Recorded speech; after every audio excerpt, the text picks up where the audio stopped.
Bueno, hola a todos, ¿cómo están? Muchas gracias por sumarse al Zoom de hoy. Yo soy Victoria Mártire, soy una de las coordinadoras junto con Carla Iroldi del grupo de estudio de SPA Axial, y para hoy nos juntamos con el grupo de estudio de artritis psoriásica, el grupo primo hermano, para discutir casos difíciles. Para ello le pedimos a nuestros integrantes del grupo de estudio que nos envíen un caso dificultoso, y le pedimos a Emilce Schmiberger y a Gustavo Citera, del Instituto de Rehabilitación Psicofísica, que nos ayuden a resolverlo. Ellos estuvieron viendo los casos. Para organizarnos, primero vamos a presentar el caso dificultoso de artritis psoriásica, que lo va a discutir Emilce, y luego vamos a presentar el caso de SPA axial, que lo va a presentar Santiago Escarafia, y va a ser discutido por Gustavo. Los voy a dejar con Vanessa Cosentino, ella es la coordinadora del grupo de artritis psoriásica, junto con Hernán Maldonado, y Vane les va a presentar el caso de artritis psoriásica. Muchas gracias. Hola, bueno, buenas tardes a todos, muchas gracias. Bueno, a Gustavo, Emilce y aparte a nuestros invitados, a Vero y a Santiago. A mí, como les decía Emilce, vamos a empezar como les decía Vicky, vamos a comenzar con el caso de artritis psoriásica, y para eso voy a introducir a la doctora Verónica Savio. Ella es médica reumatóloga de planta del Hospital Público de Córdoba, así como también profesora adjunta de la Cátedra de Fisiología de la Universidad Nacional de Córdoba. Vero.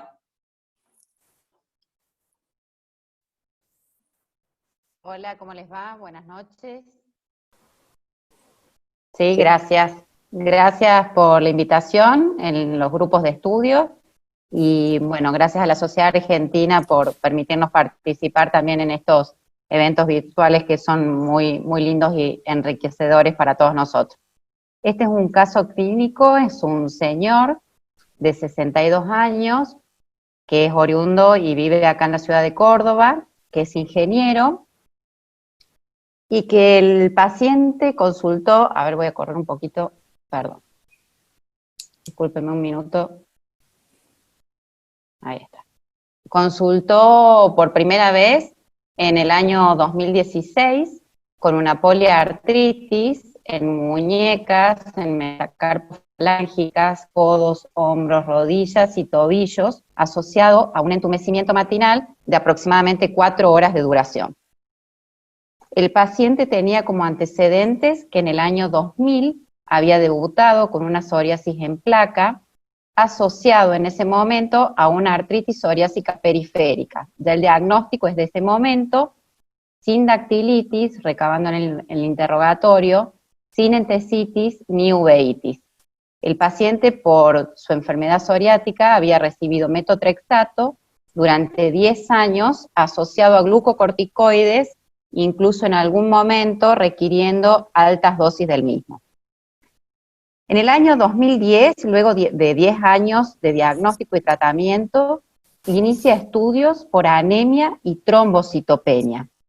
En aquel momento lo estudiaron exhaustivamente, descartando patologías hematológicas y asociándolo en ese momento a metotrexato, motivo por lo cual se suspendió, y la verdad que al paciente le quedó, digamos, como la marca de que todo esto había sido asociado al metotrexato. Desde el inicio, como bien lo comenté, él recibía glucocorticoides, incluso en algún momento altas dosis, y en el momento de la consulta, cuando lo vemos la primera vez en el año 2016, venía con 10 miligramos de prednisona por día y etoricoxib 90 miligramos al día. Como antecedentes personales patológicos, el paciente era un hipertenso, dislipémico de muy larga data, con una diabetes también tipo 2, diagnosticada en el año 84, un ACV isquémico en el año 2010, con una recuperación neurológica de íntegrum, y agregado a ello también un síndrome depresivo. Tenía una medicación en ese momento con antihipertensivos, diuréticos, insulino requiriente y también con tratamiento antidepresivo.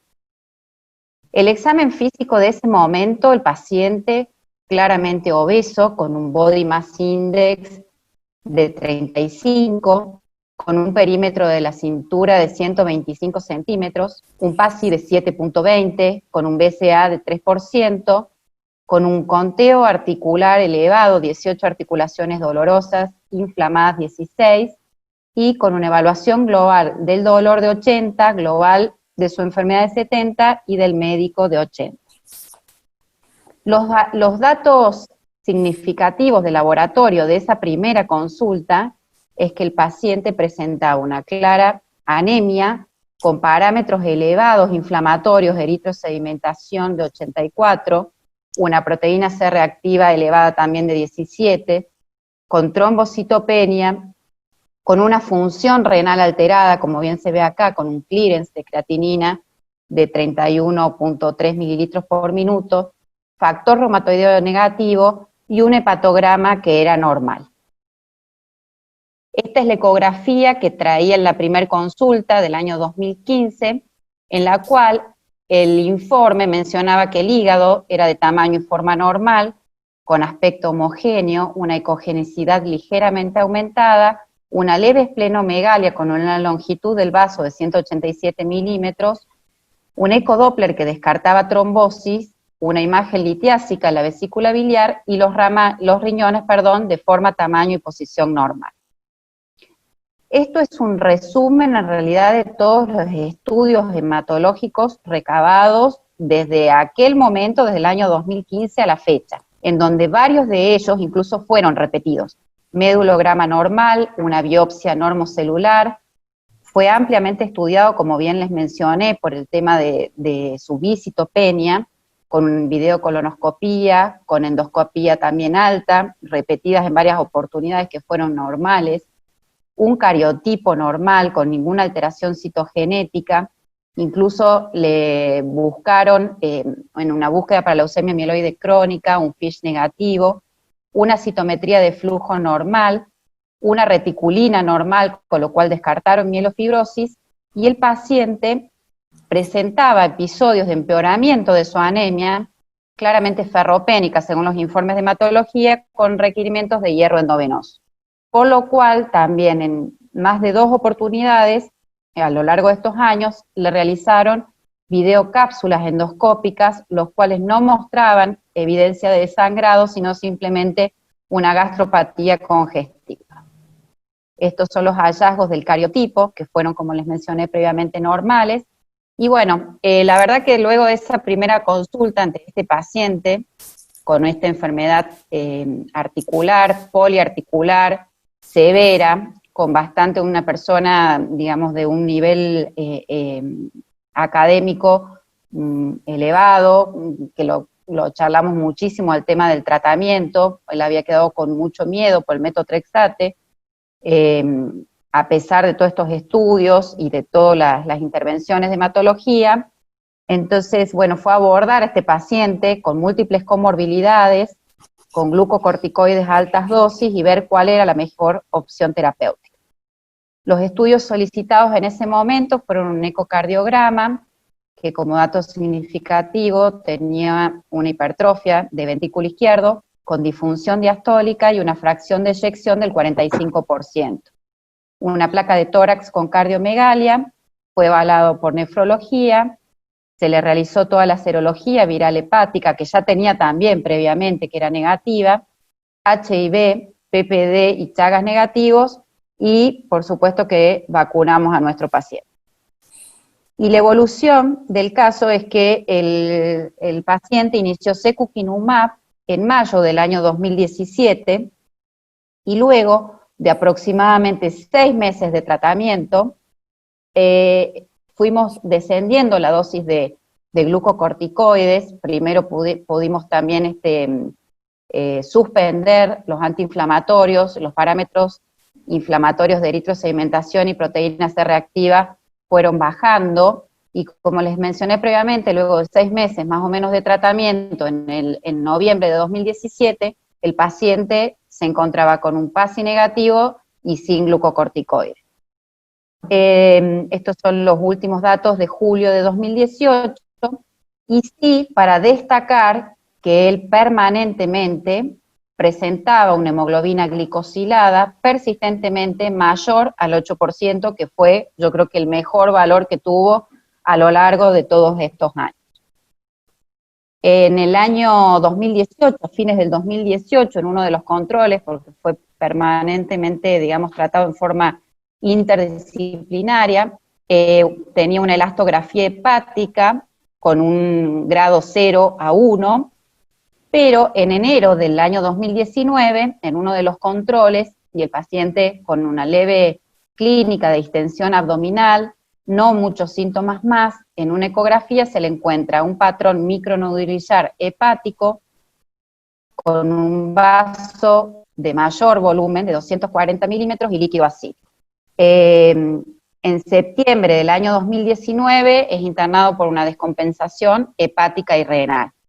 Este paciente estuvo internado en ese momento 2 o 3 días, que fue asociado principalmente a un exceso de diuréticos, tratado por todo su síndrome ascítico edematoso, y la verdad que en ese momento lo discutimos bastante acerca del tema del tratamiento, de continuarlo, discontinuarlo. El paciente continuó con la medicación, hoy sigue tratado el paciente con secukinumab, en estrecho seguimiento también con hematología, que finalmente, y después de tantos años, lo asocian simplemente a un hiperesplenismo, y tratan de mantener el nivel de sus plaquetas de más de 30.000, que se mantienen en un valor promedio de 50.000 plaquetas en forma permanente. Y bueno, la idea de este paciente fue presentarlo en cuanto a todo lo que son comorbilidades en nuestros pacientes con artritis psoriásica, lo que es el manejo y tratamiento de estos casos complicados. Buenas tardes, con Gustavo agradecemos a los coordinadores de los grupos de estudios de SAR de espondiloartritis axial y de artritis psoriásica habernos invitado a participar a discutir estos casos. Y bueno, yo me voy a dedicar un poquito más al caso de Vero, estos son mis conflictos de intereses, y para hacer un resumen, el paciente de Vero es varón, tiene 62 años de edad, psoriasis en placas de 20 años de evolución y una artritis psoriásica de 4 años de evolución. En cuanto a su tratamiento, según Vero nos decía, había comenzado tratamiento con metotrexato más esteroides durante su psoriasis. El metotrexato fue suspendido por presunta toxicidad hematológica, y luego quedó con esteroides Ciaines, y de esa forma la consulta a ella, y ella, de acuerdo a las condiciones que tenía el paciente, le indica secukinumab. Este paciente, como Vera nos contaba, tiene múltiples comorbilidades, y a modo de clasificación podemos decir que tiene compromiso cardiovascular por su hipertensión arterial, por la insuficiencia cardíaca y por el antecedente del ACV isquémico. Además tiene un síndrome metabólico con dislipemia, diabetes y obesidad, y depresión. Y por otro lado, también, como si todo esto fuera poco, tiene estos desórdenes hematológicos con anemia y visitopenia. Si nos tenemos que remontar a las comorbilidades en la psoriasis y en la artritis psoriásica, vamos a ver que tanto la diabetes, la dislipemia, la hipertensión, el síndrome metabólico, son más frecuentes en la artritis psoriásica y en la psoriasis que la población general, hasta 1,5 veces más. Y a modo de repaso, podemos decir también que hace ya unos años, en el 2013, en nuestra corte de artritis psoriásica, en 76 pacientes, encontrábamos que tanto la enfermedad cardiovascular como la hipertensión son frecuentes en la artritis psoriásica, así como la dislipemia, la diabetes, el tabaquismo y la obesidad, que en este caso fue de 45%. Entonces vamos a comenzar con el compromiso cardiovascular, y en este metaanálisis, que evaluó 11 estudios con más de 32.000 pacientes, específicamente viendo el riesgo de morbilidad cardiovascular de los pacientes, se observó que hay un aumento de riesgo en general de los eventos cardiovasculares de 43% en estos pacientes, de llama en 68%, de eventos cerebrovasculares en 22% y de falla cardíaca en 32%. Y todo esto sabemos que depende mucho de los factores de riesgo, en general modificables, que como ustedes pueden ver dentro de los factores de riesgo convencionales, este paciente cumple absolutamente todos.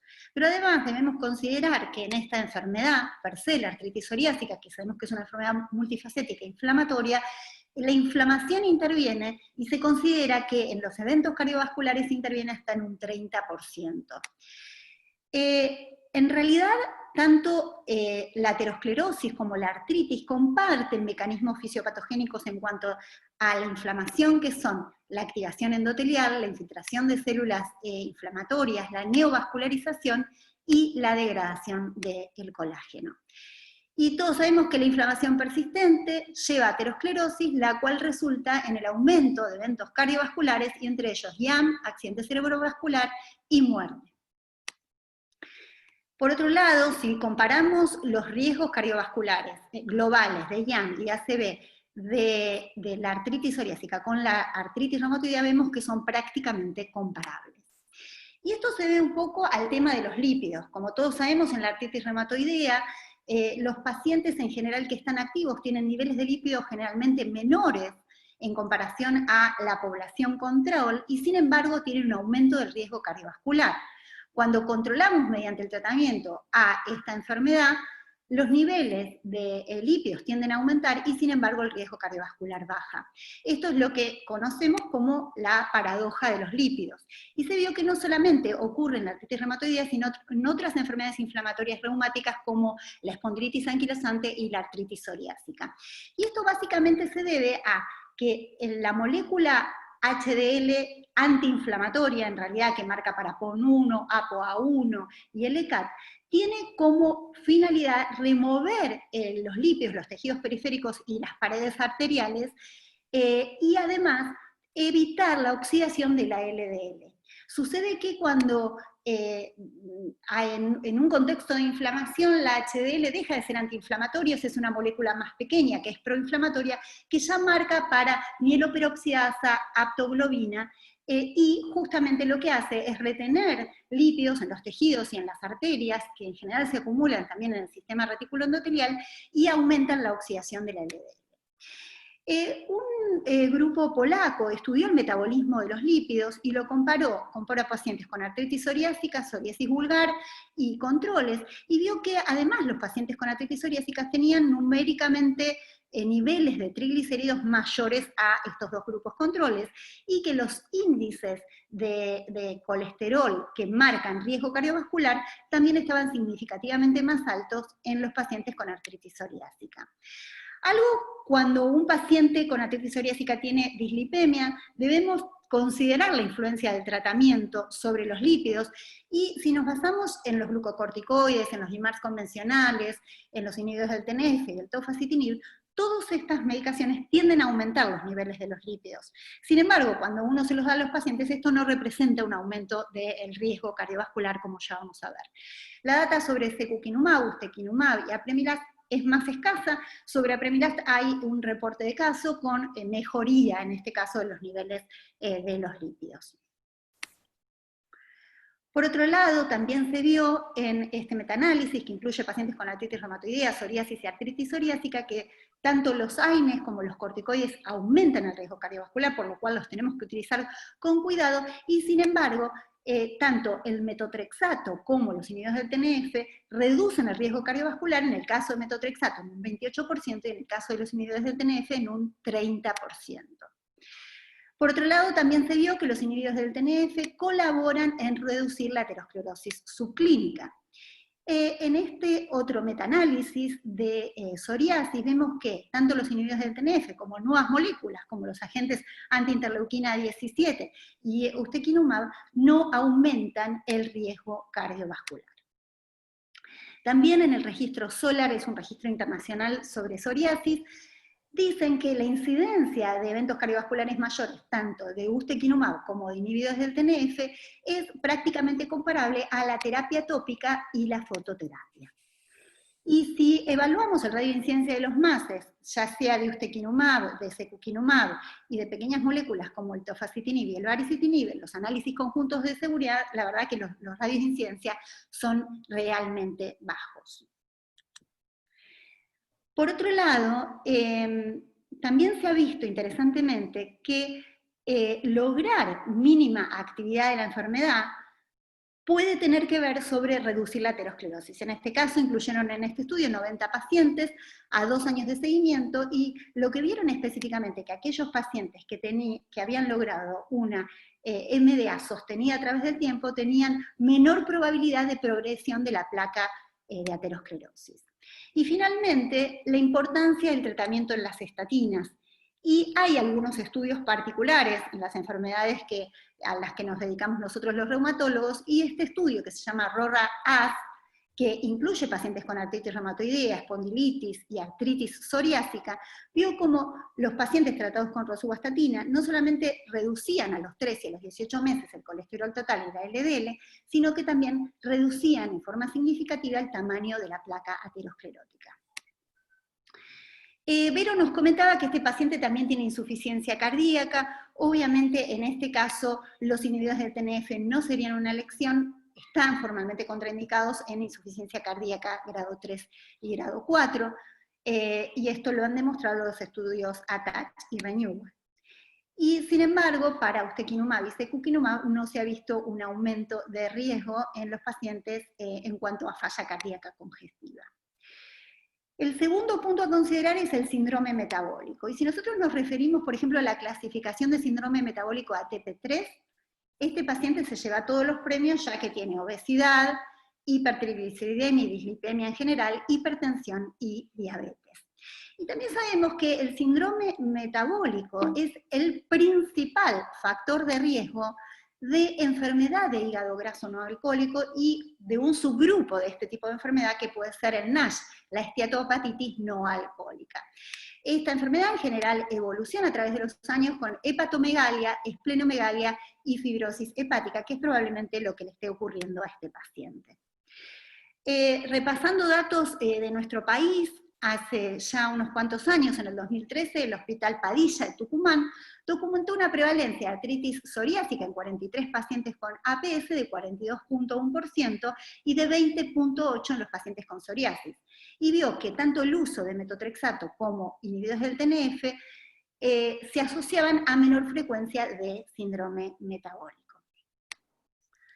Por otro lado, también un grupo de Córdoba, en realidad es un estudio multicéntrico de Córdoba, en donde clasifican síndrome metabólico por 3 tipos de criterios diferentes, encuentran una prevalencia aproximadamente del 60%, lo cual fue significativamente mayor a los controles apareados por sexo y edad. También en nuestro grupo, en la corte Rapsodia, en 77 pacientes encontramos una prevalencia de síndrome metabólico superior al 50%, como ustedes pueden ver, y esto se asoció significativamente a mayor edad, presencia de comorbilidades cardiovasculares y endocrinometabólicas. Ahora bien, en cuanto a la obesidad, también lo que podemos decir que en nuestro grupo encontramos que en 110 pacientes con artritis psoriásica que el sobrepeso se dio en un 43% y la obesidad en un 37%, y que el tratamiento esteroideo fue la única variable asociada independientemente tanto a sobrepeso como obesidad. De la misma forma, en el grupo CORNIART, en 92 pacientes con artritis psoriásica temprano, Santiago presentó hace unos años que en estos pacientes también, coincidentemente con lo que les mostraba anteriormente, fíjense que 3/4 de los pacientes, o sea, un poquito más de un 75%, tenían sobrepeso y obesidad, y esto se asociaba a la edad. Por otro lado, cuando nos planteamos el tratamiento en el contexto de un paciente obeso, si bien ya lo sabemos con artritis reumatoidea, hay estudios también en psoriasis y artritis psoriásica donde observan que los inhibidores del TNF tienen menor respuesta en los pacientes obesos, y esto probablemente se deba a alteraciones farmacocinéticas.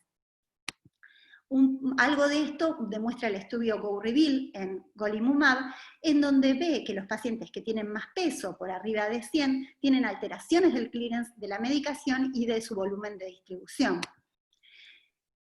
Por otro lado, el estudio GoFurther, si bien es el análogo al GoVibrant de artritis psoriásica, pero este es de artritis reumatoidea, muestra cómo dar golimumab endovenoso, que en este caso la dosis se ajusta de acuerdo al peso, ve que el peso en este caso no afecta la respuesta en un inhibidor de TNF en forma endovenosa. En cuanto a ustekinumab, lo que se ha visto que en los pacientes que tienen más de 100 kilos de peso, la dosis de 45 miligramos en la respuesta CR20 a la semana 100 de tratamiento es menor. Sin embargo, cuando se usan dosis de 90 miligramos es similar a aquellos que tienen menos de 100 kilos de peso. El tercer aspecto que queremos discutir es el tema de la depresión. Sabemos que la depresión es una enfermedad bastante frecuente en las enfermedades inflamatorias, y esto es porque intervienen, en general se considera tanto la inmunidad adquirida como la innata, y las citoquinas proinflamatorias, TNF, interleuquina 6, interleuquina 1 beta, pareciera que interaccionan directamente con los neurotransmisores cerebrales, ocasionando así depresión. El año pasado, con respecto a depresión, Vicky Carrizo Abarza presentó un estudio multicéntrico en donde estudiamos 65 pacientes mediante el cuestionario PHQ-9 y vimos que 26.2% de ellos tenían lo que llamamos depresión mayor, que equivale a un PHQ-9 mayor a 10, y lo que vimos que justamente los pacientes que no habían alcanzado MDA tenían significativamente mayores porcentajes de depresión. Por otro lado, también vimos que aquellos pacientes que tenían menores niveles del DAPSA solían no tener depresión, mientras que los que tenían valores mayores de DAPSA eran los que tenían depresión más severa. Y esta relación no la encontramos con el BCA. Así también, como en el análisis multivariado, detectamos que la actividad de la enfermedad estaba fuertemente asociada a la depresión. Para terminar, en cuanto a los desórdenes hematológicos, que un poco sale del contexto de la artritis psoriásica, por lo menos la combinación de la anemia y la trombocitopenia, en este paciente, como dijo Vero, teníamos una anemia con un BCM normal, con un recuento de reticulocitos elevados, y ferritina, ferremia y saturación de transferrina normal. En este caso, en principio se pensó que podía ser toxicidad por metotrexato. Yo realmente no lo creo, porque es raro que haya una toxicidad a metotrexato sin signos de megaloblastosis, e incluso no había descenso de los blancos en el paciente. Por otro lado, uno podría pensar que es una anemia por trastornos crónicos. Todos sabemos que la inflamación persistente, sobre todo por intermedio de la interleuquina 6, aumenta la producción de hepcidina a nivel hepático, lo cual reduce la producción de ferropontina, que es aquella que se encarga de extraer el hierro extracelular. Esto justamente provoca un aumento del secuestro del hierro, sumado a que también la hepcidina disminuye la secreción de eritropoyetina y también disminuye la absorción de hierro a nivel intestinal. Por otro lado, uno podría pensar que este paciente, por el recuento reticulocitario aumentado, tendría una anemia probablemente secundaria al sangrado. Aparentemente las plaquetas siempre se mantuvieron por arriba de 30.000 y no tuvo hemorragias, pero pudo haber sido probablemente una hemorragia oculta a nivel del tubo digestivo sin una lesión. Por otro lado, en cuanto a la trombocitopenia, Vero nos decía que a este paciente lo habían estudiado exhaustivamente, y es así claramente. Pensaron en producción insuficiente y lo descartaron. Igualmente, para pensar en una mielodisplasia, el paciente no era demasiado dañoso. Por otro lado, pensar en consumo, se descartó PTI, se descartó SAP. Y la tercera cuestión a pensar es que esto sea por secuestro. En realidad el paciente también hizo una citometría de flujo, y como decía, los blancos son normales, si no uno podría pensar en un felti o pseudofelti, si bien es mucho, o sea, es bien característico de la artritis reumatoidea y no de la artritis psoriásica, así que nos inclinamos, como decía Vero, a pensar en que esto es un secuestro por hiperesplenismo, y esto ocasionó la trombocitopenia. Así que, como para terminar, en el contexto de inflamación persistente, en este paciente tenemos psoriasis de larga data y artritis psoriásica, y concomitantemente tenemos otras dos patologías importantes que son el síndrome metabólico con sus consecuencias y la enfermedad cardiovascular.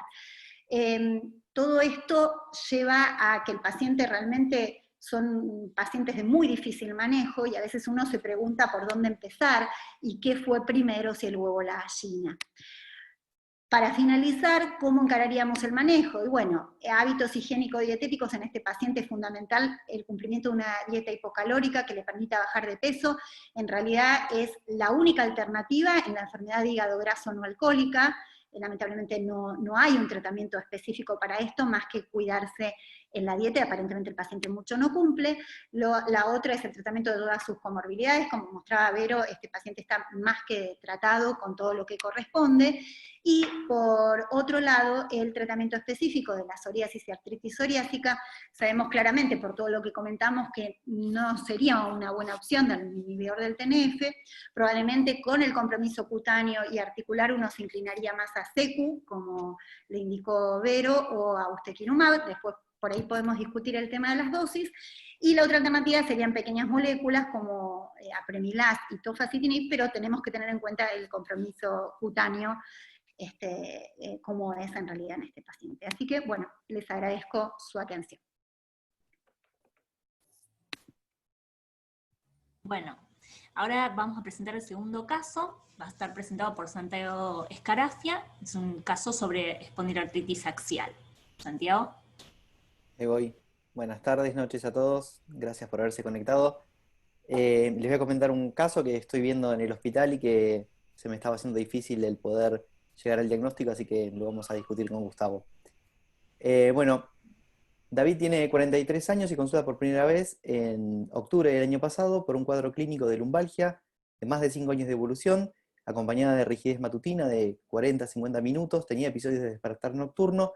Él se había automedicado durante este tiempo con AINES y practicaba porque de toda la vida había practicado natación, y cuando le pregunto específicamente por eso, él me dijo que lo seguía haciendo porque le hacía muy bien, se sentía muy bien con eso.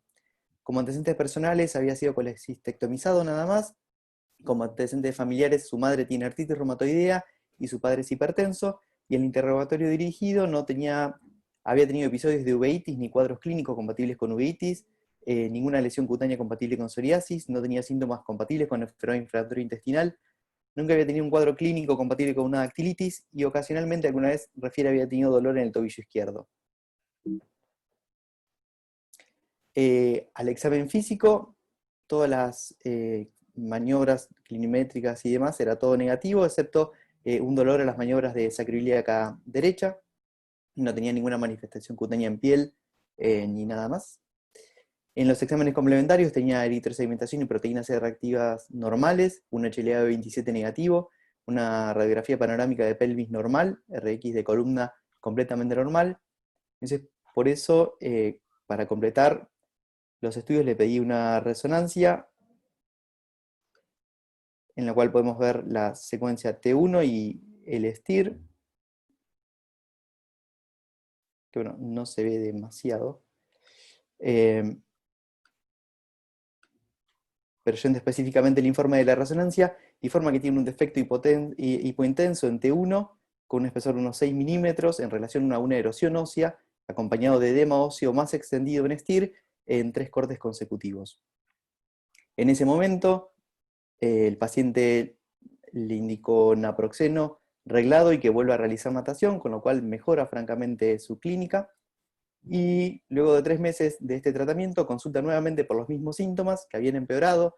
Él continuaba tomando el naproxeno, había continuado con la actividad física y presentaba una actividad elevada por BASDAI, arriba de 5, y repercusión funcional con un BASFI de 6.1.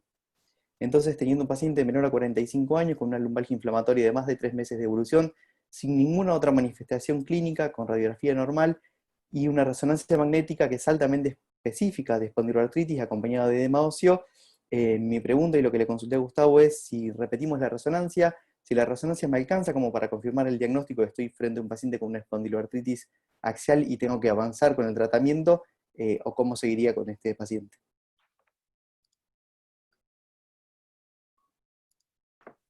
Sí. Bueno, muchísimas gracias por la invitación. La verdad que es un placer poder compartir con ustedes estos casos clínicos sumamente interesantes. Como resumen del caso clínico de Santi, como bien dijo, es un varón de 43 años con dolor lumbar inflamatorio sin manifestaciones extraarticulares, B27 negativo, una radiografía que él me la mandó, que era de mala técnica, pero era no concluyente, negativa, y una resonancia positiva con edema óseo y erosión, y actualmente no tiene respuesta al AINE que él le dio. Y las preguntas en este caso son si alcanza la resonancia para el diagnóstico, si repito la resonancia, y cómo sigo el tratamiento en este paciente. Todos sabemos que las espondiloartritis son un grupo de enfermedades que comparten una serie de características en común, y todos los subtipos de espondiloartritis pueden evolucionar a una espondilitis anquilosante. Y hoy en día nosotros clasificamos a las espondiloartritis como predominantemente axiales o predominantemente periféricas. Y todos conocen las características de las periféricas, pero hoy nos vamos a referir fundamentalmente a las axiales, en las cuales hoy tenemos dos grandes grupos, que son las espondiloartritis no radiográficas y la forma radiográfica, que es la espondilitis anquilosante. Hoy sabemos que inicialmente hay inflamación que no es detectable en la radiografía, pero que sí puede ser detectable por la resonancia magnética, y que más tarde algunos pacientes desarrollan cambios radiográficos a nivel de las articulaciones sacroiliacas y algunos otros desarrollan cambios a nivel de la columna. Y el síntoma cardinal de los pacientes es el dolor lumbar inflamatorio, y este paciente tenía las características que describimos, sobre lo cual vamos a volver después, porque probablemente sea el síntoma que más nos orienta a nosotros inicialmente. Estos pacientes pueden tener otro tipo de manifestaciones que solo las muestro porque eventualmente nos van a ayudar al diagnóstico a los reumatólogos, como otro tipo de manifestaciones musculoesqueléticas, entesitis, artritis periférico-dactilitis, o manifestaciones extraarticulares que ustedes conocen muy bien. Uno de los problemas que tenemos con la espondiloartritis axial, sobre todo fue muy evidente con la espondilitis anquilosante, es la demora en el diagnóstico, y eso ya había sido demostrado por los alemanes, que había una demora entre 5 y 10 años en el diagnóstico. Nosotros tenemos la misma experiencia en nuestra cohorte SPAXIA. Fíjense ustedes que en 86 pacientes que habíamos evaluado en el 2008, la demora en el diagnóstico era de casi 6.2 años. Y esto se debe a que la enfermedad no es muy reconocida por los médicos en general, pero también se debió a errores nuestros en el pasado, ya que clásicamente para la clasificación y el diagnóstico de estos pacientes utilizábamos los criterios de nivel modificado, que como ustedes saben requiere o exige la presencia del criterio radiográfico, o sea, la presencia de sacroileitis radiográfica. Hoy en día, a partir del año 2009, tenemos los nuevos criterios de clasificación, que son los criterios ASAS, donde pacientes con dolor lumbar crónico y de edad de inicio menor de 45 años pueden ser clasificados ya sea por imágenes o por la rama del B27. Y en aquellos que tengan sacroileitis por imágenes, ya sea radiográfica o por resonancia magnética más una característica, esto tiene una alta sensibilidad y especificidad para la clasificación de estos pacientes. Desde el punto de vista de las imágenes, todos sabemos las características de la sacroileitis radiográfica, que en estos casos para el diagnóstico de espondilitis se requiere la presencia de sacroileitis grado 2 bilateral o grado 3 o más unilateral. Y desde el punto de vista de la resonancia magnética, obviamente lo que prima en esto para el diagnóstico es la presencia de edema de la médula ósea como un subrogante de inflamación de la articulación sacroiliaca, que se vea por lo menos en 2 cortes consecutivos, y ese edema de la médula ósea debe ser periarticular, o sea, debe ser de la médula ósea subcondral. Y también, como vamos a hablar después, y como podemos hacer alguna referencia, o Emil se nos puede contar, en T1 también se pueden ver cambios estructurales como se veían en el paciente de sangre. Ahora bien, todo esto es importante para el diagnóstico, pero como en esto hay gente joven, es importante diferenciar lo que es la clasificación versus el diagnóstico. El diagnóstico en general es la determinación de la causa o la naturaleza de una enfermedad mediante la evaluación de los signos, los síntomas, lo que hacemos los reumatólogos clínicos. Mientras que los criterios de clasificación son definiciones estandarizadas que están destinadas a crear cohortes bien definidas, ¿sí? O sea, los criterios diagnósticos que ustedes ven aquí en rojo son en general amplios y reflejan la naturaleza heterogénea de la enfermedad, mientras que los criterios de clasificación capturan a la mayoría de los pacientes con características claves. O sea que los criterios diagnósticos se engloban habitualmente a los criterios de clasificación. Pero en teoría, para el diagnóstico nosotros utilizamos muchas veces parte de esos criterios de clasificación. Y la distancia en un continuo entre los criterios diagnósticos y de clasificación depende de varios factores. Por ejemplo, diferentes áreas geográficas, razas o etnias, que es particularmente aplicable a las espondiloartritis, ya que como sabemos uno de los pilares en el diagnóstico es el B27 y su prevalencia es distinta en distintas razas, o inclusive dentro de un mismo país. Por ejemplo, en nuestro país, la prevalencia de B27 mucho más alta en Buenos Aires que, por ejemplo, en el norte o en el sur del país.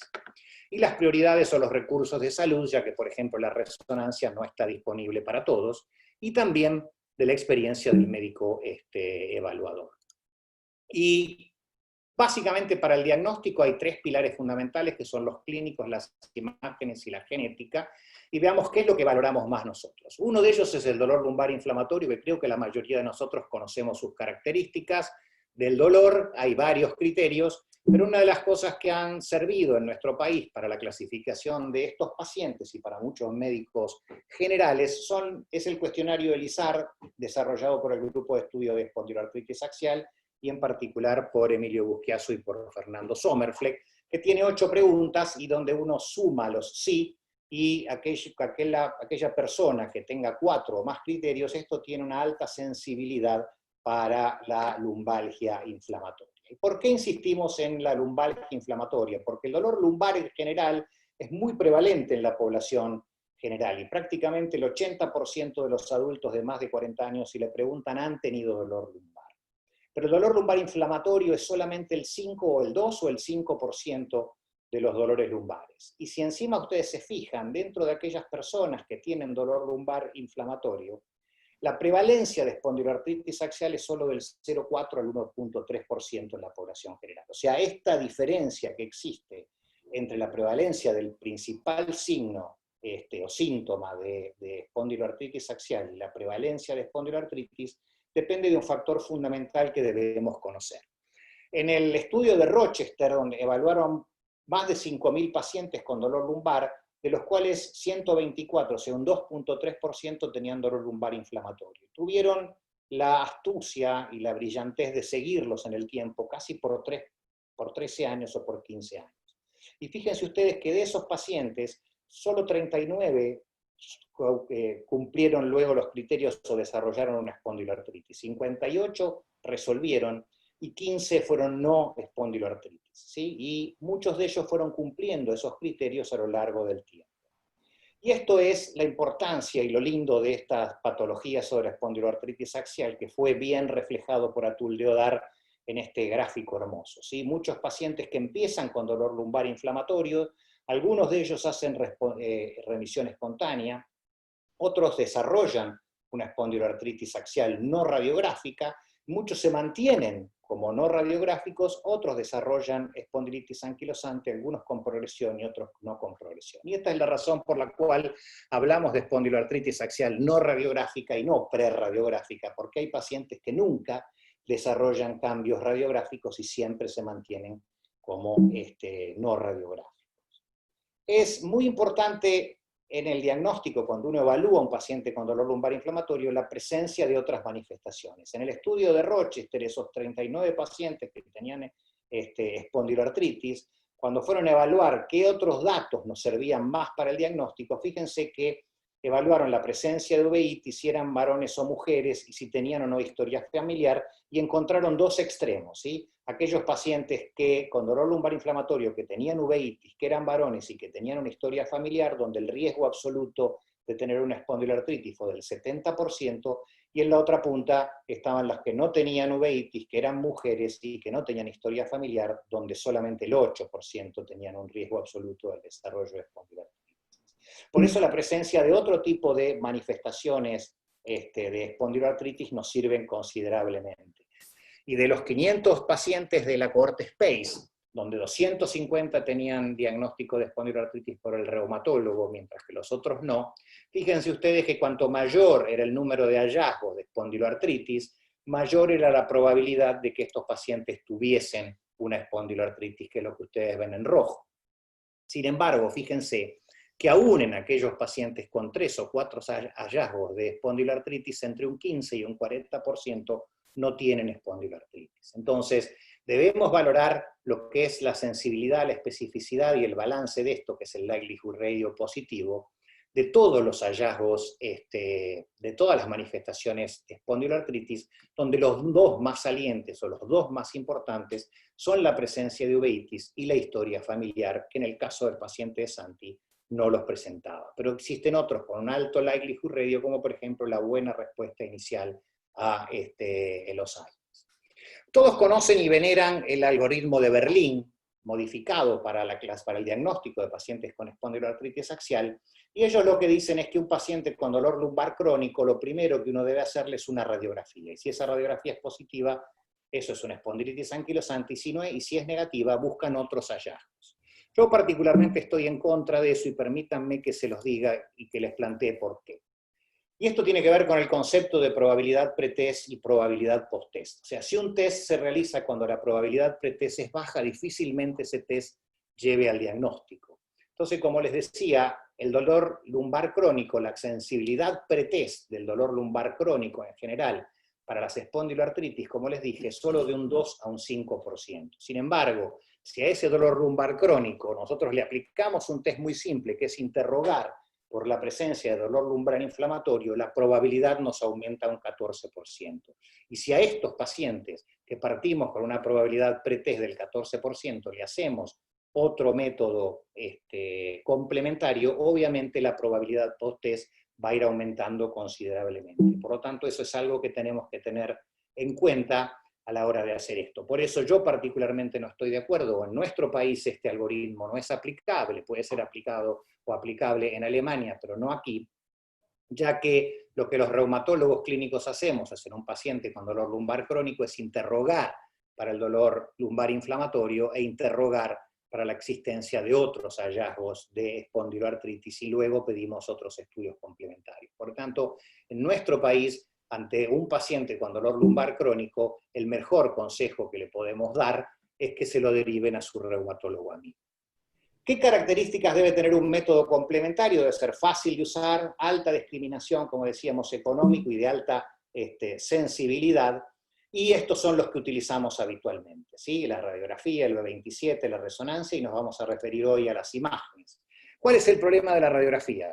El problema principal, o sea, si bien la radiografía está disponible en todos lados, el problema principal de la radiografía es que eso tiene muy baja concordancia. Fíjense en la corte SPACE, ellos evaluaron la concordancia, y esa concordancia interobservador es muy baja. La concordancia global fue de solo 0,56. Y además, cuando se evaluó la concordancia entre la radiografía y la tomografía computada como gold standard para el diagnóstico de daño estructural, fíjense que eso fue extremadamente bajo. Y esa es la razón por la cual hoy se utiliza bastante la resonancia magnética, como dijimos, y eso puede ser utilizado no solo para ver los cambios inflamatorios, sino también para ver el daño estructural. Sin embargo, también la resonancia magnética puede tener sus inconvenientes, y todos sabemos que puede haber cambios de edema de médula ósea en aquellas personas sanas que son deportistas intensos o en aquellas mujeres posparto. Por eso es muy importante evaluar y recordar que estos son métodos complementarios que complementan el diagnóstico clínico que nosotros hacemos. Pero desde el punto de vista estructural, el estudio CIMAC evaluó la importancia de los tres métodos, la radiografía de pelvis y la resonancia en T1 para ver el daño estructural, utilizando como gold standard a la tomografía computada de baja dosis. Y lo que veían en lesiones estructurales, erosiones, esclerosis y alteración del espacio articular.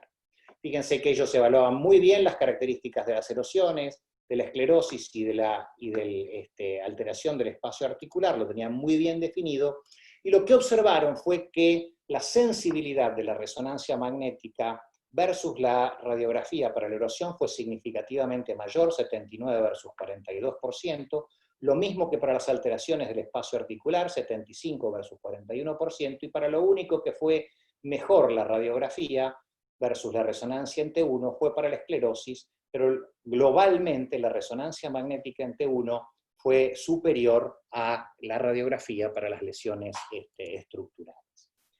Es importante destacar, porque todavía vemos algunos pacientes que nos llegan con centellografía, que la centellografía hoy no tiene prácticamente ningún valor en el diagnóstico de los pacientes con espondiloartritis y menos en la clasificación, por lo tanto no debe ser solicitada.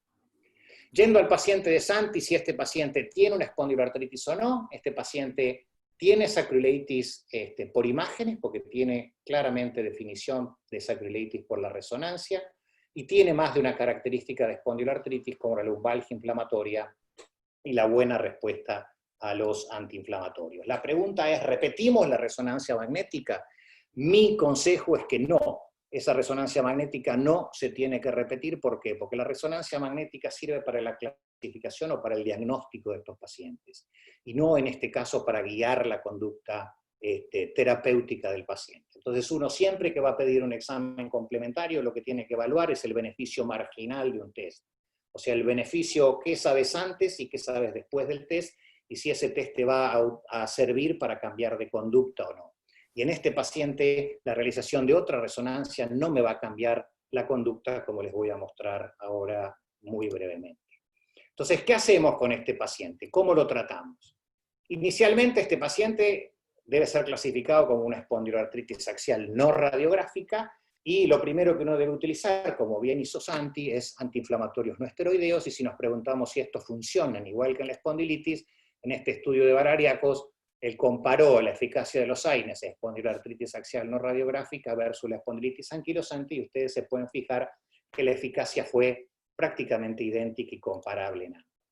Ahora bien, este paciente no está respondiendo a los antiinflamatorios, aparentemente por lo que nos contó Santi, entonces uno debe preguntarse si este paciente es o no candidato a biológicos, si estas son las guías que utilizamos para decidir si ese paciente debe ser tratado. En primer lugar, que tenga el diagnóstico y ese paciente lo tiene. En segundo lugar, que tenga aumento de los reactantes de fase aguda, que no los tiene, pero sí tiene una resonancia positiva, que esté fallando a los antiinflamatorios, y eso es a 2 cursos de diferentes AINES, como dijimos, en dosis plenas en el curso de un mes, tener alta actividad de la enfermedad, y este paciente tiene un BASDAI por encima de 5, y la opinión positiva del reumatólogo. Entonces, en ese caso, ¿qué es lo que uno debería hacer si este paciente no responde a antiinflamatorio? Hoy tenemos data de 4 de los anti-TNF, el estudio Ability con adalimumab, el Rapid, Axial SPA con certolizumab, el Embark con etanercept y el Go Ahead con golimumab, donde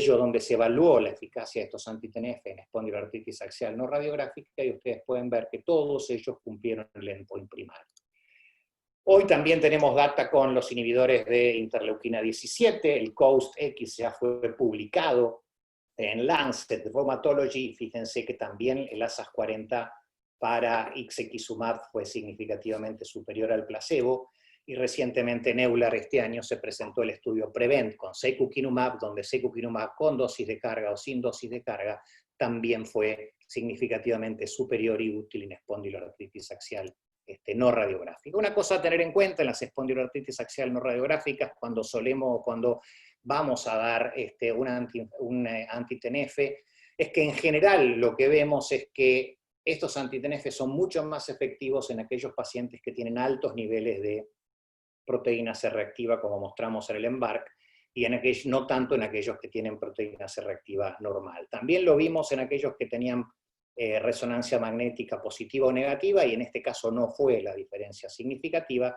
pero fíjense que los mismos datos se observaron en el Ability, donde la diferencia entre el anti-TNF y el placebo fue significativa solo en aquellos que tenían PCR anormal, y lo mismo cuando se hacía la resonancia, no se observaron diferencias entre aquellos que tenían resonancia positiva o resonancia negativa.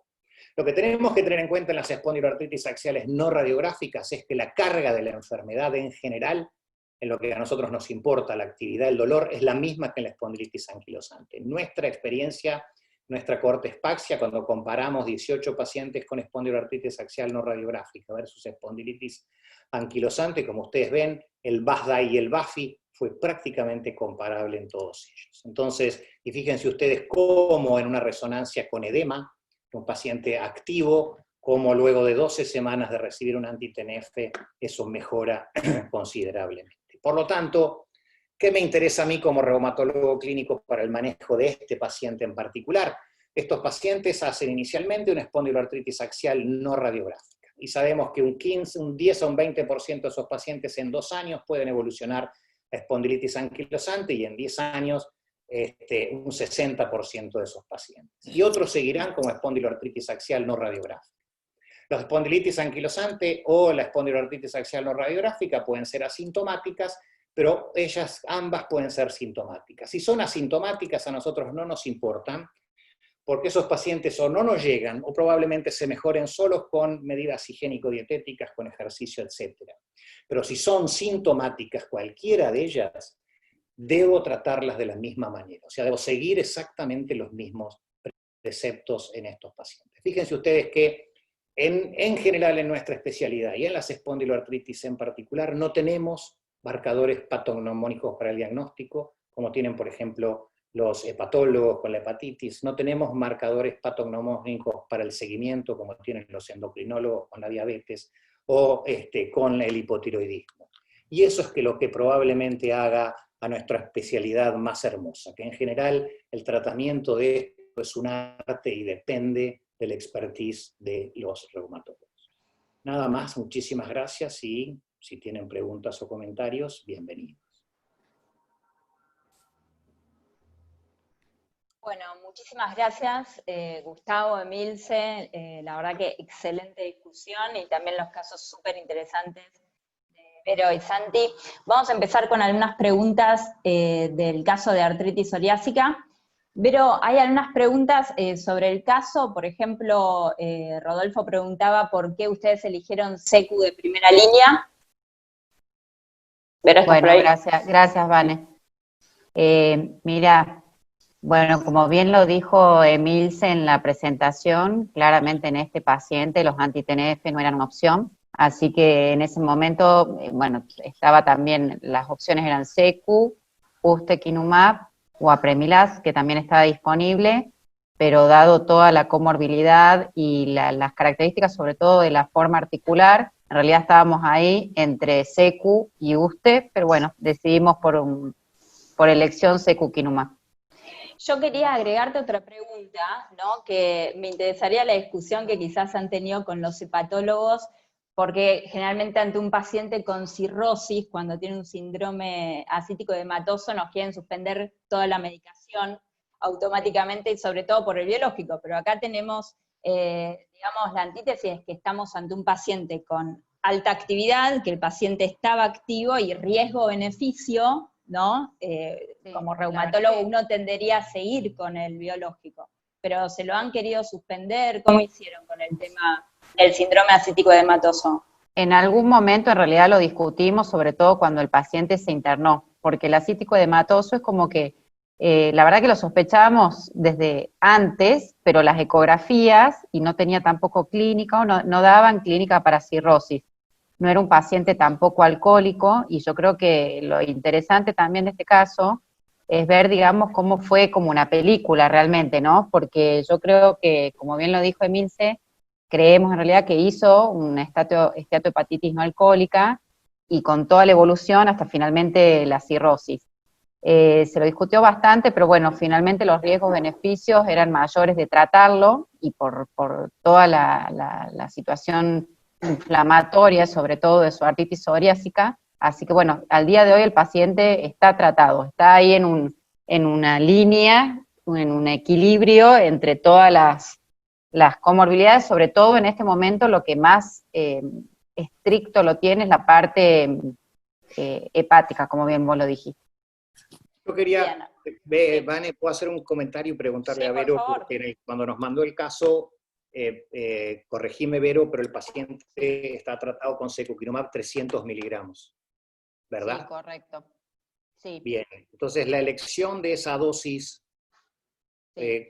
O sea, el paciente es virgen de biológicos, ¿sí? ¿Y por qué fue la elección de esa dosis? Mira, el fundamento en realidad, si bien sabemos que 300 miligramos tiene una indicación en pacientes que han recibido previamente anti-TNF, o en aquellos pacientes que tienen una enfermedad principalmente cutánea, de moderada a severa, en este caso en particular, era tal el estado, digamos, inflamatorio de su artritis psoriásica, tenía mucho articular, que de verdad tenía, digamos, una expectativa de que nos quedáramos cortos en el tratamiento.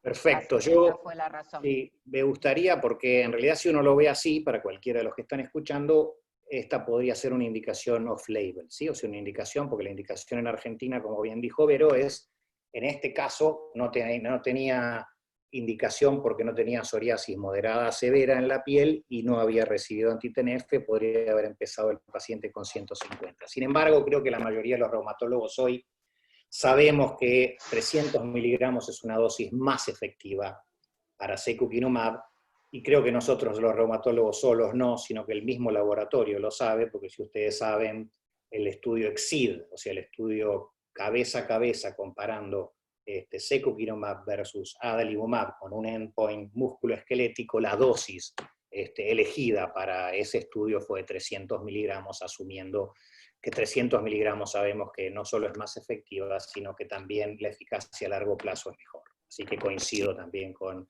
la dosis que le dieron. Bien, otra pregunta con respecto a pacientes con cirrosis, ¿no? Y el síndrome acítico edematoso. Saliendo un poco del caso, dentro de todo el espectro de biológicos, ¿cuáles piensan o cuáles elegirían ustedes ante un caso así? ¿Cuál piensan que es más seguro?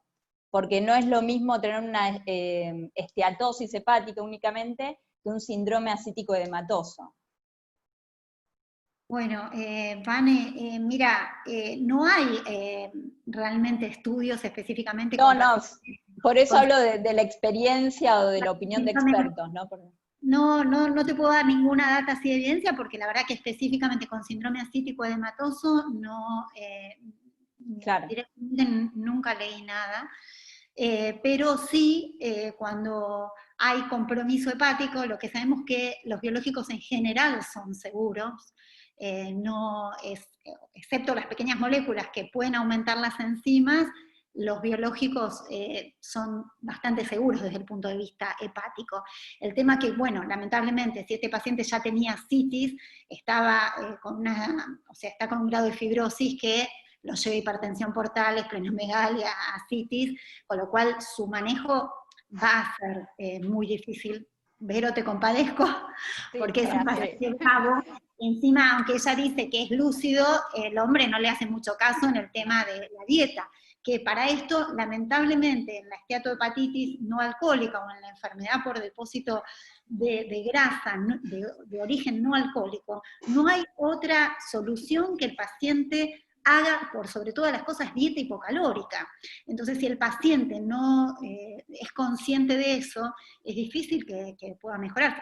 Ahora, lo que sí, no dejaría de tratar a un paciente con tal background de inflamatorio, ¿no? Una psoriasis de 30 años de evolución, una artritis psoriásica que desde el diagnóstico, desde que consulta son 4 años, pero no sabemos si es un poco más.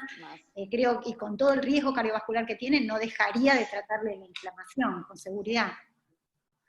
Bien, perfecto. Otra pregunta, Vero, que hacían es si la enfermedad era erosiva, preguntaba Javi. Sí, poliarticular erosiva. Y Vicky también, bueno, comentaba la alta prevalencia, ¿no?, del síndrome de ansiedad y depresión que hay en nuestros pacientes, y preguntaba así también a los expertos si para ustedes deberíamos hacer de rutina un test de screening de ansiedad y depresión, o derivarlos directamente cuando uno detecta algún síntoma. Creo que... bueno. Dale vos. No, anda vos, dale. Creo que hoy en día cada vez estamos siendo más conscientes, por lo menos nosotros en nuestro grupo, porque nos dedicamos a eso, como ustedes saben, tanto lo hemos evaluado en artritis reumatoidea como también en artritis psoriásica y en espondiloartritis axial. Hoy en día prácticamente de rutina, y es muy sencilla la evaluación de la depresión a través del cuestionario, tanto de depresión con el PHQ-9 como de ansiedad con el GAD-7, o sea, son cuestionarios muy sencillos y creo que son muy importantes, porque muchas veces el tratamiento de la depresión del paciente hace que no tengas que escalar el tratamiento de la enfermedad de base. Entonces es muy importante tenerlo en cuenta. Y en particular en los pacientes con artritis psoriásica, como sabemos, y también se ha hablado bastante, y ustedes saben que muchas de las medicaciones, sobre todo inhibidores de interleuquina 17, o en el caso de brodalumab, por ejemplo, también se asociaron en algunos casos con ideación suicida, lo cual también puede ser capturado por el PHQ-9 en su última pregunta. Entonces me parece que los reumatólogos debemos empezar a evaluar, así como hoy vacunamos, como Vero comentó, este paciente recibió todas las vacunas, etcétera. Creo que también debemos aprender a evaluar todas las comorbilidades y en particular este tipo de comorbilidades prevalentes. Bárbaro. A lo que dice Gustavo, nosotros este estudio que Vichy lo presentó el año pasado en el Congreso, teníamos idea, como es multicéntrico, invitamos a participar con más pacientes, con lo cual ya tenemos más de 100 pacientes estudiados, hicimos ya el análisis con el fin teníamos la idea de presentarlo a ACR, y algo que nos llamó la atención es que específicamente viendo la pregunta 9, hecha Q9, para el que no lo sabe, son 9 preguntas y su escala va de 0 a 27. Pero nosotros analizamos en forma individual la pregunta 9 que habla de ideación suicida y nos llamó la atención porque un 20% de los pacientes tenían ideación suicida, con lo cual vamos a subanalizar más eso para, en este caso sí, en principio me parece que el cuestionario es bárbaro para usarlo en el consultorio, pero al encontrar esto vamos a hacer evaluar específicamente a estos pacientes con una evaluación psicológica, digamos, más dirigida para ver qué sucede realmente con la sensibilidad y especificidad de esta pregunta, con respecto a test diagnósticos más dirigidos. Bien, perfecto. También como último, ya que hablamos de screening, la importancia, ¿no?, de pedir quizás una ecografía basal en los pacientes con psoriasis para ir siéndola por la alta prevalencia de hepatitis, ¿no?, que hay en esta población de pacientes. Bueno, les agradezco a todos, pasamos a las preguntas de espondiloaxial. Hola, muchas gracias a todos, a los 4 estuvieron todos muy bien. Tengo algunas preguntas extra chat que lo tuvimos que cerrar. La primera es, considerando que el paciente de Santi, el paciente con dolor lumbar inflamatorio, no hubiese tenido una resonancia tan, digamos, específica, con esa erosión tan sugestiva de SPA, pero si nuestra sospecha es alta, digamos, hay muy poquitos estudios que muestren la importancia de repetir la resonancia, y uno solo, y que mostró que repetirla a los 3 y 6 meses no tiene demasiado peso. Queríamos saber en su experiencia si ustedes la repetirían y en cuánto tiempo, con qué diferencia de tiempo desde la basal en el seguimiento. Sí, gracias. Exactamente ese estudio que vos comentás, que es el estudio holandés, ellos no vieron un rédito mayor al repetir la resonancia entre 3 y 6 meses. A mí me parece que si la resonancia, no es el caso del paciente de Santi, que la resonancia era bastante elocuente y por eso dije que no tiene absolutamente ningún sentido repetir esa resonancia. Si el paciente no tiene, o sea, si vos tenés una alta sospecha de que ese paciente tiene una espondiloartritis axial, la resonancia es normal, el paciente tiene B27 negativo, etcétera, obviamente que podés repetírsela. No tiene sentido repetirla antes de los 6 meses la resonancia, o sea que si ese paciente continúa, yo la repetiría entre 6 meses y 1 año. Si tenés alguna duda, o sea, uno de los problemas que puede pasar muchas veces es que el paciente, que no le encuentres inflamación en la resonancia, todos sabemos que la técnica de la resonancia, o sea, el tipo de resonador que utilizás y el expertise del que vea las resonancias también es muy importante, pero muchas veces el paciente no tiene edema en el STIR, pero a veces tiene unas mínimas lesiones estructurales en el T1 que vos no podés definir claramente de si son o no lesiones estructurales. Entonces, en ese caso, el realizar una tomografía computada muchas veces te ayuda en el diagnóstico del daño estructural. Bien. Si querés comentar algo. Sí, bueno, gracias, Vicky.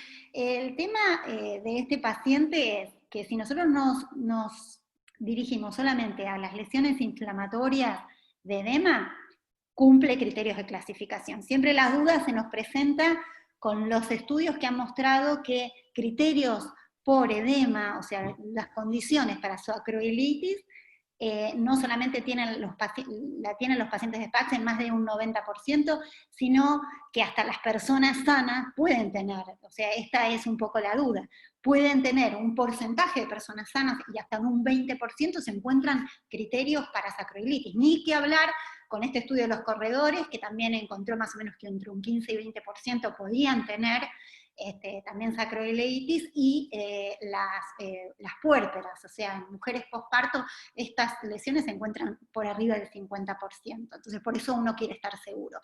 Y para esto creo que ayuda mucho en el caso del paciente de Santi, la erosión, porque incluso para la definición por Euler de sacroileitis activa, la presencia de lesiones crónicas como la erosión y la esclerosis, digamos, es como que rectifican más el diagnóstico de sacroileitis.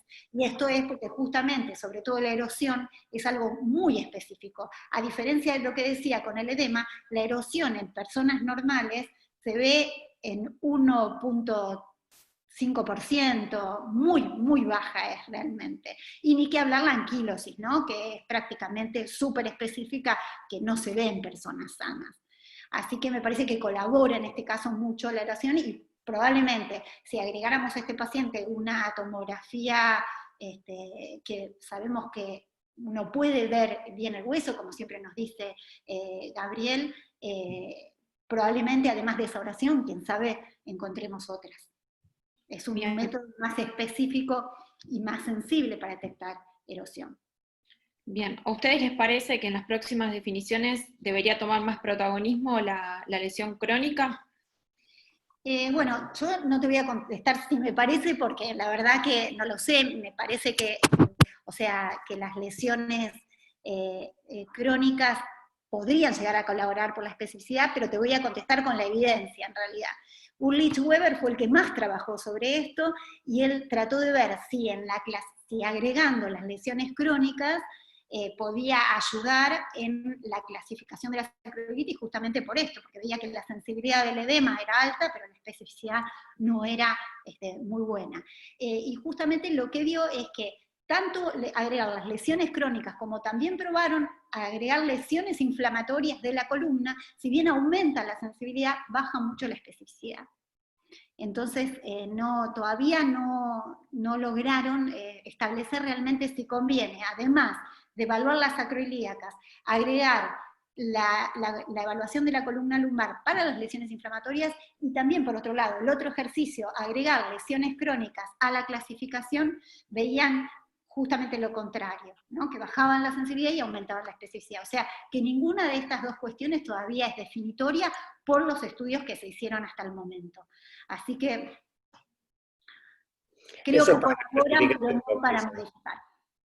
Como dice Milce, eso es para la clasificación. Sin embargo, para el diagnóstico, para este caso de los pacientes individuales, como comentaba antes, a nosotros nos es de suma utilidad que el paciente tenga daño estructural, como para asegurarnos frente a qué tipo de pacientes estamos.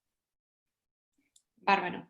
Después, otra situación relacionada con este paciente, considerando que los pacientes con artritis psoriásica pueden tener compromiso subclínico de sacroiliacas, a la hora de elegir un biológico, sabiendo que hay algunos que no tienen acción a nivel axial, como ustekinumab, si consideran hacer alguna especie de screening por imágenes con una panorámica de pelvis, aunque el paciente no tenga síntomas, para iniciar este tipo de terapéuticas. La verdad que no considero que es necesario el tema del screening, porque fundamentalmente nos tenemos que basar en la clínica. Si el paciente refiere dolor lumbar inflamatorio, o algo que es muy frecuente en el compromiso axial de la artritis psoriásica, que es la cervicalgia inflamatoria, en ese caso se justifica hacer imágenes. Pero si no, a menos que el paciente esté en una cohorte, que uno le hace todas las imágenes, no es necesario ir a buscarlo ni con radiografía ni con resonancia. No sé qué piensa Gustavo al respecto. Yo coincido totalmente, o sea, como screening en absoluto. Es más, nosotros lo hemos hecho buscando la prevalencia de artritis psoriásica en pacientes con psoriasis, y la verdad que si uno le hace radiografía a la mayor parte de los pacientes con artritis psoriásica, hasta un 40% de los pacientes pueden tener sacroileitis sin tener absolutamente ninguna manifestación. Pero del punto de vista de que eso te guíe para la elección de el tratamiento, no, eso para nada. O sea, ustekinumab, como bien comenta el que hace la pregunta, falló en su endpoint primario y se dio de baja para lo que es espondilitis anquilosante, o espondiloartritis axial.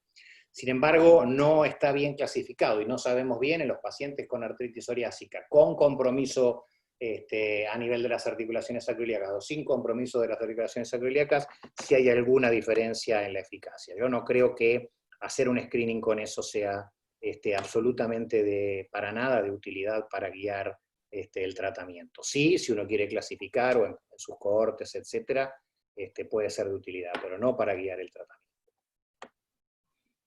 Bien, y después nos preguntan pacientes con respuesta a AINES en SPA axial, digamos, si el inicio de la enfermedad es temprano y el paciente tiene respuesta a AINES, si uno, a pesar de que tenga una buena respuesta, ¿vas a seguir de por vida con el tratamiento o el rotar a un biológico puede ser la decisión tomada en el hecho de que va a ser usado por mucho tiempo?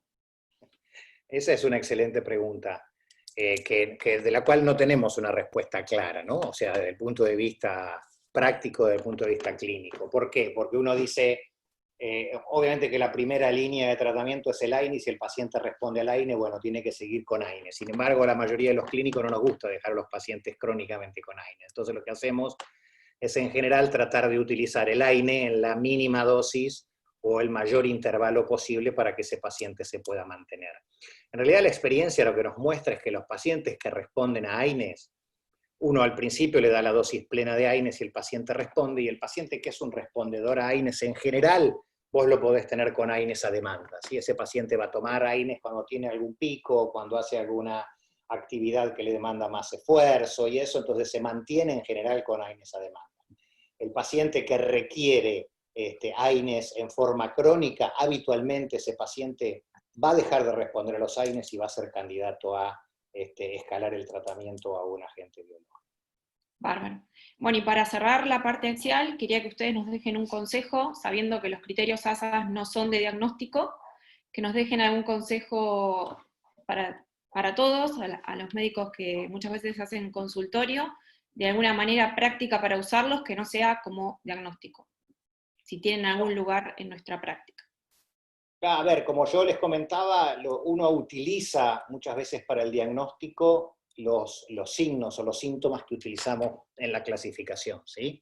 Me parece que lo más importante en esto, como decía, es el expertise o la dedicación que tenga el reumatólogo en esto. O sea, valorar muy bien los signos cardinales de la espondiloartritis axial, los síntomas cardinales como el dolor lumbar inflamatorio, interrogar específicamente en eso. Solo los reumatólogos con experiencia podemos interrogar bien en eso, y por eso es que para los médicos generales o para los reumatólogos que a lo mejor no estén acostumbrados a ver espondiloartritis axiales, el cuestionario ELISAR es un cuestionario de utilidad porque te define con bastante sensibilidad aquellos pacientes que tienen dolor lumbar inflamatorio. Y una vez que el paciente tiene dolor lumbar inflamatorio, la existencia de otros signos de espondiloartritis puede ayudar considerablemente, y hoy en día las dos ramas, o sea, la determinación de las imágenes o la determinación del B27, te ayudan habitualmente al diagnóstico. O sea que el diagnóstico de las espondiloartritis, como en la mayor parte de los casos, es eminentemente clínico, y para eso lo que debemos estar es preparados para evaluar adecuadamente a estos pacientes. Esto la verdad que es muy importante porque nosotros en general, como somos un centro de derivación, muchas veces nos vienen pacientes con diagnóstico de espondiloartritis axial con una resonancia positiva para edema, cumpliendo los criterios, pero nunca habiendo tenido lumbalgia inflamatoria, con lo cual lo más importante, o sea, se suele confundir eso, que cuando tiene la resonancia positiva, el paciente ya tiene espondiloartritis axial. Y en realidad, como dice Gustavo, lo principal para nosotros es el síntoma, es la lumbalgia inflamatoria. Lo demás es la confirmación de alguna manera. Bueno, buenísimo. Bueno, muchas gracias a todos y al azar por darnos este lugar para seguir formándonos.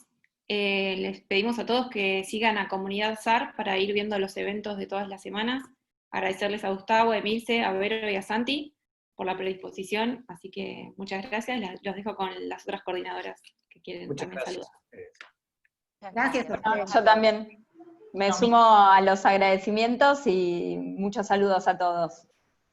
Muchísimas gracias y felicitaciones por estas Igualmente. iniciativas. Bueno, Gracias. Muy bien. Gracias. Saludos. Gracias. Hasta luego. a todos.